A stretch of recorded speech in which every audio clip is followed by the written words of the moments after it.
Welcome to Interviews with Innocence, a podcast about spirituality, consciousness, and exploring the wisdom our children bring into this world. I believe that our very young children are our greatest teachers.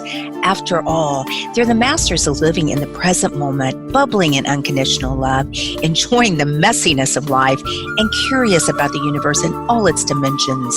The pure essence that young children exhibit lives within all of us. My hope is that these interviews will help us discover, embrace, and connect with the sacred core of childhood that resides within each of our hearts. I am your host, Marla Hughes. Today, I will continue the War Diaries. My daughter and I haven't started, this is me now. My daughter and I are flying out to spend time with Paul and Amber, who have the home where they have 40 Ukrainian refugees with some young children. And we're going to be doing some art and theatrical things with the children to help them experience some joy, some normality that we think is so important during this time. So without further ado, the War Diaries, June 29th, 2022, day 126. Between the bombing of the shopping mall in Kremenchuk and the reinforcement of NATO's Readiness Action Plan, which increases the presence of Polish and American soldiers at the border, there is a sense of dread in the air.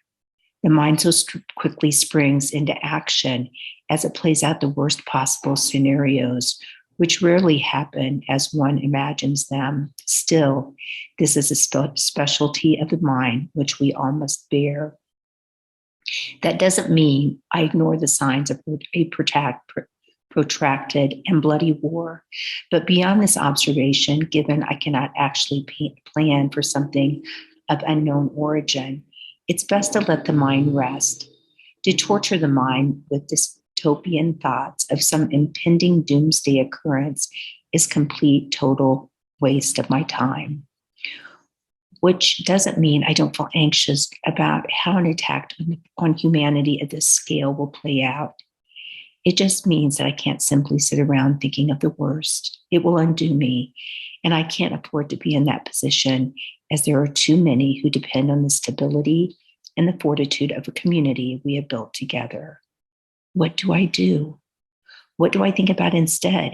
How do I best direct my thoughts so as not to deplete myself of energy before I'm even out of the shower?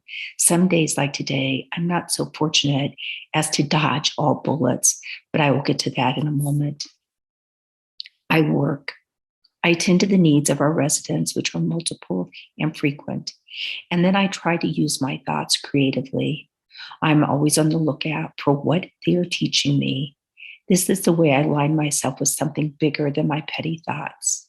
I pray, not just the begging kind, as if I'm some sort of victim, and plead for all my suffering to end and all circumstances be tidied up to suit my own personal comfort, but honest prayer in contemplation, in partnership with the mystery within me, within all of us. You can call this mystery God, our mother, the divine, Adonai, the way of the Tao, the Buddha. But there must be a call, a crying out in the night for help. I cannot go far without this relationship. If I don't connect with what I know to be my life force, that which supports, nurtures, guides, and informs me, then I don't stand a chance at service. It would be impossible to be a servant to such a challenging situation if we're not in a relationship with Christ. Work and prayer are my sources of strength. I've yet to shower this morning, assuming there's even water. Last week, we were without water for a full 48 hours, which was intermittent before that. And with the current heat wave, is still unreliable. We did go to the lake on one of those days. We packed a picnic lunch of sandwiches, juice, and fruit. Most everyone went swimming. Some took a paddle boat ride, and we all had ice cream before coming home. For those few hours, we were able to forget about our misery. Let me tell you, the magic of having no water is that when it finally does come back on, there's no better shower than this. It's one way to think. Maybe it's not for everyone, but it's how I move through life. There was a recent birthday party for the woman who gets on my nerves. In the morning of that day, I thought at least I should be kind and buy her some flowers because she was already cooking for her own party, including the baking of the cake. I got the idea if she didn't make her own party, then no one would. But in fact, most of us only celebrate with a small store-bought cake anyway, a song, and some flowers. I've come to regard her behavior as desperate. She's a difficult person to like. Most of us endure. It so happened too that on this day in the morning, the county called to say that there were no more Ukrainians in the area, except for those here and Kieniewicz, our neighboring family estate. If we would like to avail ourselves of any donations lying about the fire station, then please feel free to come and have a look. Paul and I wasted no time driving over to see what was left. To my surprise, there were a few bags of clothes, which I brought back to Sichow with me. Our birthday girl muscles in and starts a pile straight away. One of the women who works here wasn't aware that this was a private stack of clothes, saw a skirt on top and thought it would look nice on one of the other ladies standing there. When our employee reached for it, my least favorite, snatched it out of her hands and said it belonged to her. She snatched it right back and held it up to the woman she believed it would fit nicely. The lady declined, saying it wasn't her style. How gracious she was. I could use a lesson or two. My moral dilemma set in at that moment. Why should I buy flowers for someone I don't like? I didn't want to. I didn't even want to go to her party. I lost all sense of maturity and compassion. As I went from shop to shop that day buying what we needed for the house, I passed a lot of flower stands. At the start of the day, I actually considered going to the florist to buy her a hand-picked, beautifully designed arrangement of flowers. What I brought home instead was a bunch of ordinary flowers that I regarded as good enough. I gave them to her and she nodded. There wasn't much exchange of friendship from either of us. Living with so many other people under such unusual circumstances cannot help but bring out the best and the worst inside you. And after so many years of analysis, I'm not afraid of the part that's not so pleasant. The objective is to own it and not project it. The task is to carry it yourself. I had to continue to do what's in my nature, and it's in my nature to buy the flowers, even if I don't like you very much. I don't have any great revelatory comments to make about myself as to what I discovered that day, other than I'm as human and as complicated as the next person. To not make a situation worse feels more natural to me than the decision to consciously hurt someone else. I can still be civilized, even if I don't care for another person or their actions.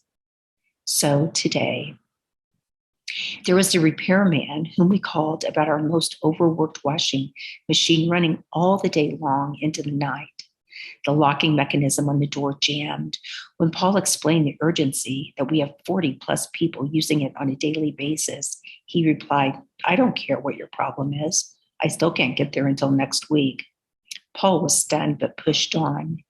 Yes, but some of our residents have children with special needs who depend on the washing machine on a daily basis, to which he repeated, that's not my problem. We bought a new machine and the old one will eventually be repaired. It will be nice to have two. Following the impact of such caustic speech, we received a phone call from a woman who volunteers for us in an educational capacity. To our surprise, though I will be honest, more to mine than to Paul's, she announces that she's been telling some of our residents they really ought to move to Canada. This was the final blow for me today. The idea that someone who spends so little time here at Sichow and further to that isn't qualified to issue such a declarative, as there's nothing even sensible in such a statement. The woman knows no one in Canada, as far as I know, certainly not someone who's able to take on so many and with special needs. One might say to me that she's just an old busybody and doesn't have enough in her life of interest, so she must stick her nose into my affairs and tell everyone here who's settling in that they should now up and move to Canada with no plan, no job, no language, no lodging. If the situation were not so delicate, I disregard her without a thought. Fortunately, after a few inquiries, the residents confessed they thought it was a very strange suggestion that kept quiet under the circumstances that she was, in quotations, helping us. It's becoming like this, a mix of do-gooders and those who bear a grudge about the Ukrainians even being here, each camp formulating their opinions without much practical experience. One of our donors sent an email to me recently. All of you at Sichow are exercising hospitality in many forms and expression. Same root as the word hospital, lodging, inn, shelter. The Latin uses the same word for both guest and host. There's a beautiful spirit at Sichow that is evident to me. That was Karen from Canada. It meant the world to me because with all of our weaknesses and doubts, there's an ever-present human spirit that runs through a steel pipe connecting all of us. We truly are, at this moment in time, an active and engaged community whose ultimate interest is each other and each other's well-being, even if that means someone would like to relocate to Canada. What the lady does not know, because she doesn't live here and is not involved in community meetings and communications, is that Canada is really only an option for the young unless you have extended family there. Most are waiting to go home again. And this is a quote by Ingmar Bergman speaking in an interview about his film, Shame, in 1968. It just turned out that way. I felt that these people, before this great war broke loose all around them, should end up in some place where time had stopped and where all the fragile and brittle and useless and unnecessary things that people surround themselves with were gathered. And in the midst of this collection of all these little things, there should be this completely brittle and completely useless and terrified person. So you have the feeling that that person and all those things have reached their final moment on Earth, with all these wars in which two great powers collide. You can't help but identify with the third parties caught in the middle. I suppose that's the fear we all carry inside.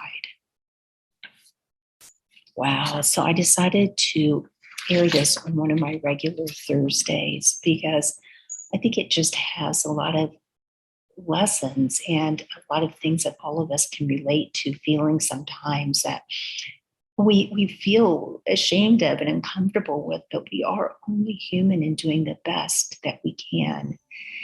So just wanted to share, and next week I will be recording another interview or conversation about what's going on in the Ukraine. Thank you. Thank you so much for listening in today.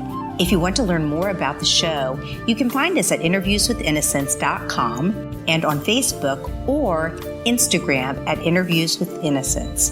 Please write me a message, tell me what you liked, and let me know what else you would like to hear. I would love to hear from you. And if you liked what you heard, please leave us an iTunes rating and review. It helps other listeners find the show. Thank you.